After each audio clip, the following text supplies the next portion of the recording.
Hi ඔයාලට කොහොමද? මගේ YouTube channel එකට ඔයාලව සාදරයෙන් පිළිගන්නවා.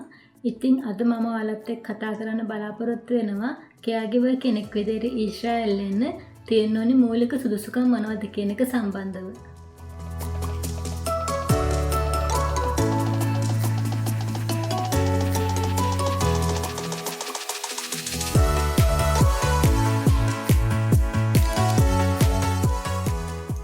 caregiver කෙනෙක් විදිහට ඊශ්‍රායෙල් එන්න තියෙන ඕනි සුදුසුකම් ගැන අපි කතා කරොත් ඔයා අයිදුම් කරන අවස්ථාව වන විට ඔයාගේ වයස අවුරුදු 25ත් 45ත් අතර විය යුතුයි. ඒ වගේම ඔයාගේ අවම උස සෙන්ටිමීටර් 150ත් ඔයාගේ අවම බර කිලෝග්‍රෑම් 45කට වැඩි විය යුතුයි. ඒ වගේම ඔයා ශ්‍රී ලාංකික පුරවැසියෙක් විය යුතුයි. අනිත් වැදගත්ම කාරණේ තමයි ඔයාලගේ පාස්පෝර්ට් එක කියන්නේ ඔයාගේ විදේශ ගමන් බලපත්‍රය ඉදිරියට වසර 3ක කාල සීමාවකට වළංගු විය යුතුයි. caregiver කෙනෙක් විදිහට ඔයා ඊශ්‍රායෙල් වලට එන්න තියෙන ඕනි වැදගත්ම සුදුසුකම තමයි ඔයා caregiver NVQ level 3 පාඨමාලාව හදාරලා තියෙන්න ඕනි. ඒ සඳහා ශ්‍රී ලංකා විදේශ සේවා නියුක්ති කාර්යාංශය හරහා දින 45ක නේවාසික වැඩසටහනක් පැවැත්වෙනවා. ඔයාලට ඒ සඳහා ලියාපදිංචි වෙන්න පුළුවන්. එහෙම නැත්නම් ඔයා හෙදියක් නම් ඔයාගේ හෙද පුහුණු පාඨමාලාවට අමතරව ඔයාට මාස 11ක පළපුරුද්දක් අවශ්‍යයි. ඒ සඳහා අවශ්‍ය ඩොකියුමන්ට් සහතික පත්‍ර ඔයා ඉදිරිපත් කරන්න ඕන. අමතරව ඔයා ග්‍රාම සේවක සහතික ඉදිරිපත් කරන්න ඕනේ. ඒ වගේම ඔයා විවාහක නම් විවාහ සහතිකය, ඔයා දික්කසාද නම් විවාහ සහතිකය සහ දික්කසාද සහතිකය, ඒ වගේම බැඳපු නම් ඔයාගේ විවාහ සහතිකය සහ සහකරුගේ මරණ සහතිකය ඉදිරිපත් කරන්න ඕන. ඔයා මේ බාර දෙන ඩොකියුමන්ට් වල ඔයාගේ නම්බර අකුරු අඩුපාඩු තියෙනවා නම් ඔයා ඒව ඇත්ත කියලා සනාථ කරන්න දෙවරුම් ප්‍රකාශයක් ඉදිරිපත් කරන්න ඕන. ඒ වගේම ඔයාගේ බාරකරුගේ ජාතික හැඳුනුම්පත හෝ විදේශ ගමන් බලපත්‍රයේ පිටපතක් අවශ්‍යයි. ඒ වගේම ඔයා මේ බාර දෙන ඩොකියුමන්ට් ඇත්ත කියලා සනාථ කළ ලිපියක් ඔයාලා මේ ඩොකියුමන්ට් එක්කම SLBFE එකට බාර දෙන්න ඕන. ඒ වගේම ඔයාගේ විදේශ ගමන් බලපත්‍රයේ ඔයාගේ ජාතික හැඳුනුම්පතේ ස්කෑන් කොපිස් අරගෙන යන්න ඕනි. ඔයාගේ පාසල් අධ්‍යාපනයේ වසර 10ක් සම්පූර්ණ කරලා තියෙන්න ඕනි.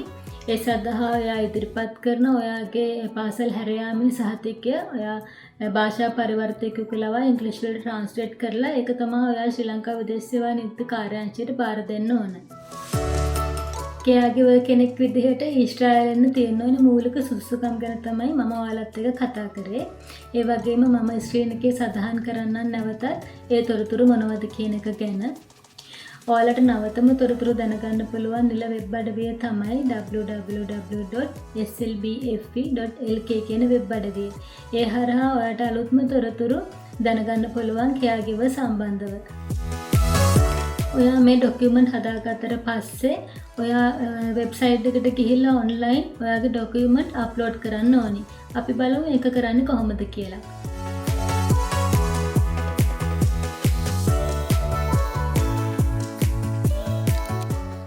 ඊළඟට තියෙන වැදගත්ම දේ තමයි ඔයා ඔන්ලයින් ඇප්ලිකේෂන් එක ෆිල් කරන එක.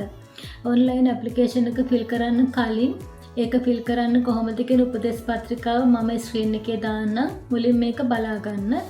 මොකද ඊට පස්සේ ඔයා වෙබ්සයිට් එකට ගිහිල්ලා ෆිල් කරන්න ගියාම ප්‍රශ්න ඇති වෙන්න පුළුවන්. අන්න ඒක නිසා. ඔයා වෙබ්සයිට් එකට ගියාට පස්සේ ඊශ්‍රායෙල් ශ්‍රී ලංකා caregiver workers project කියලා තියෙනවා. ඔයා අන්න ඒකට තමයි යන්න ඕනේ. එතනින් ඔයාගේ ඇප්ලිකේෂන් එක ෆිල් කරන්න පුළුවන් සහ ඔයාගේ ඩොකියුමන්ට් අප්ලෝඩ් කරන්න පුළුවන්. මම දැන් ස්ක්‍රීන් එකේ සඳහන් කරනවා ඒ එන්නේ කොහොමද කියලා.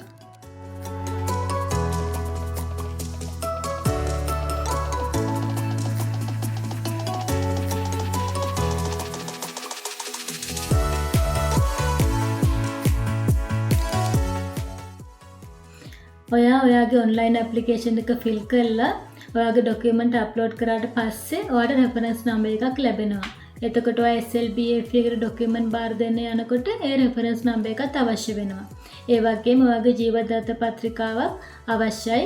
ඒ කියන්නේ CV එකක් ඉංග්‍රීසි වලින් ඕන. ඊට පස්සේ SLBFE එක හරහා ඊශ්‍රායෙල් වල පීබා ආයතනයට ඔයාගේ ඩොකියුමන්ට් යවනවා.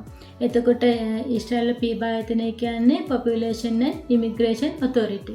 එතනින් තමයි ඔයාව ලොතරැයියට ඉදිරිපත් කරන්නේ.